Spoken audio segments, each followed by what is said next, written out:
What is it about this dark, devilish image in this night with its unbearable heat and torment?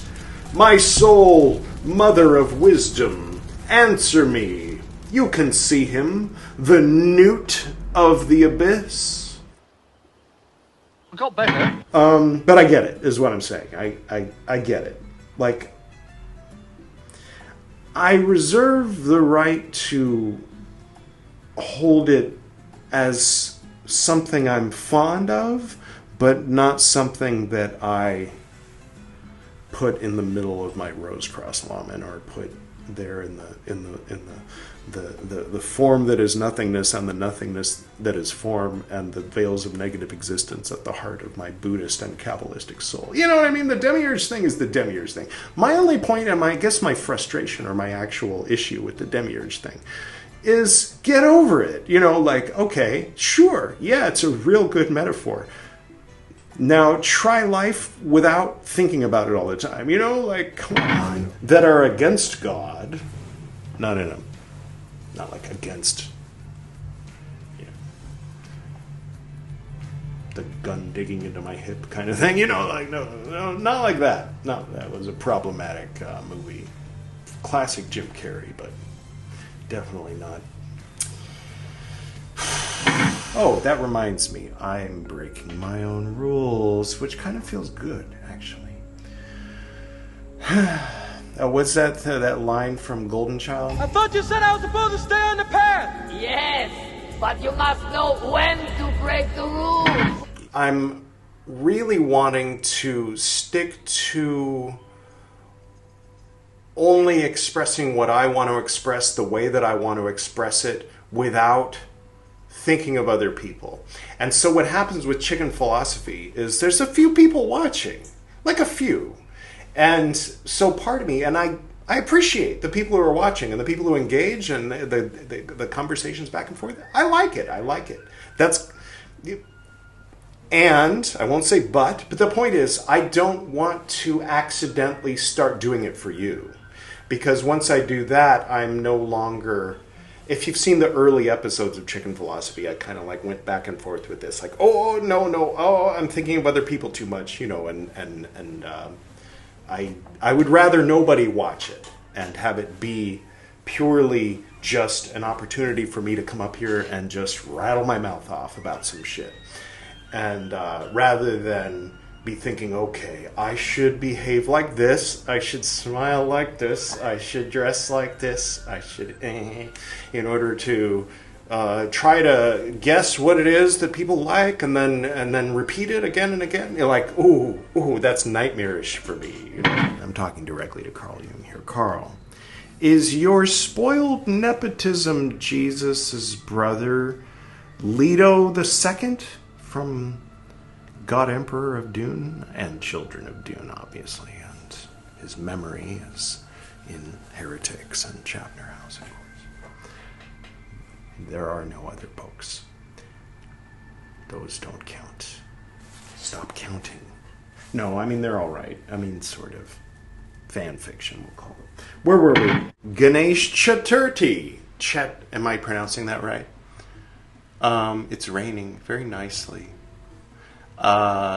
So here's a little bit of that, some stuff, some video stuff, you know, stuffity stuff. So Martin Luther, I think, is going to say that because it's already done, he already did it. That was the sacrifice.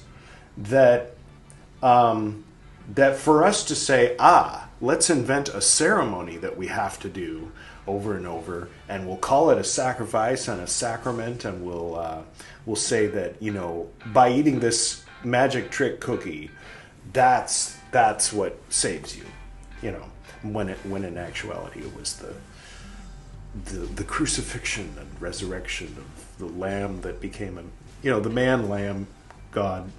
Therefore, it covers everybody instead of just the Jewish folks for a year, like a lamb does. That whole thing, right?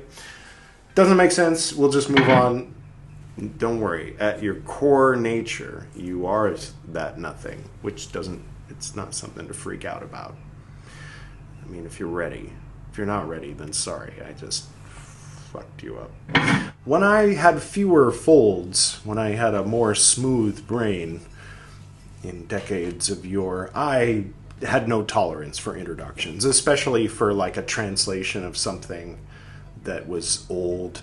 I'm like, I don't care what Joe Bob in 1980 has to say about the thing that he translated. I'm just going to hope that he did an all right, he or she did an all right, because Joe can be a girl's name too. Kelly can be a guy's name too. Hey! That's also true. Freedom as slavery is another one that, well, you know, maybe if you put quotes around freedom, then yeah. I mean, there's a you know, white people have an annoying tendency to use slavery as a metaphor, you know, when maybe they shouldn't. But aside from that, you know, it is a word that applies more generally than just the past 500 years of American history, right? Anyway, it's food for thought. I'm not going to go down those right now, but it's you know, like, if freedom means like having the ability to do things, then it is a kind of slavery, or like slavery with extra steps. If you have to, you know, go clock in so that you can pay the rent, which is way too high, so that you can get a beer on Friday, and then you can, you know what I mean? Like, if that's freedom, is it really freedom, or is freedom being a wandering sadhu and sitting under a tree and not giving a shit if people come and hack you to pieces? That seems like real freedom to me. And anyway, cheers.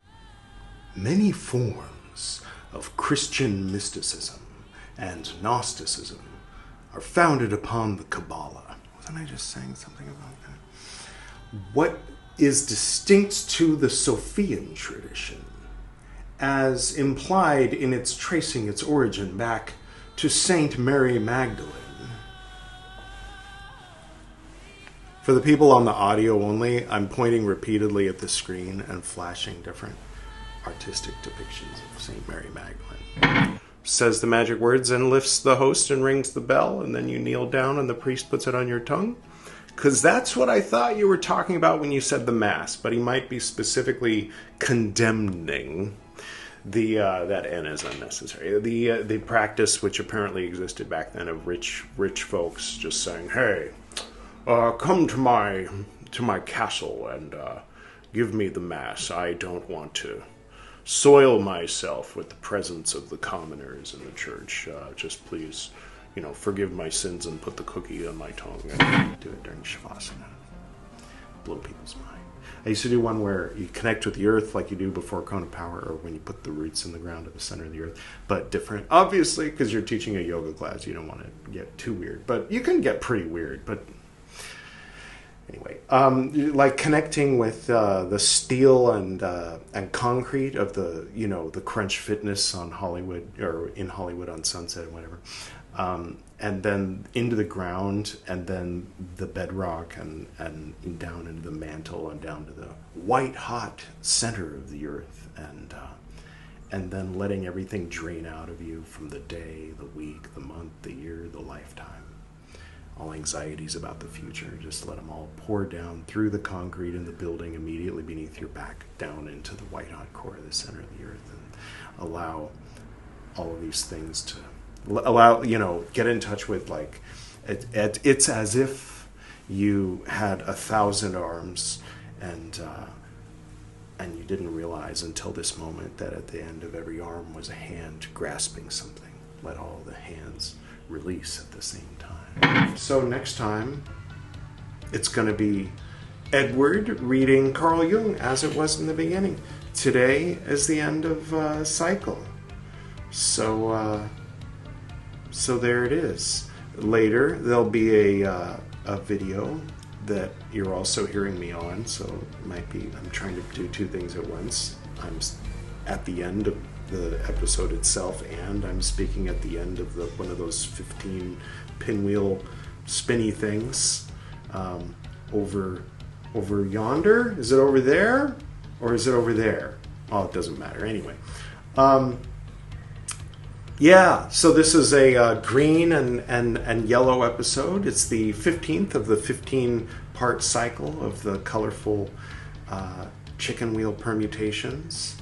And this one is going to be called The End of 4615. Because I'm turning 47 on Friday. Today's Monday. So we got a new cycle coming up, and that cycle is the beginning of 47. Morris.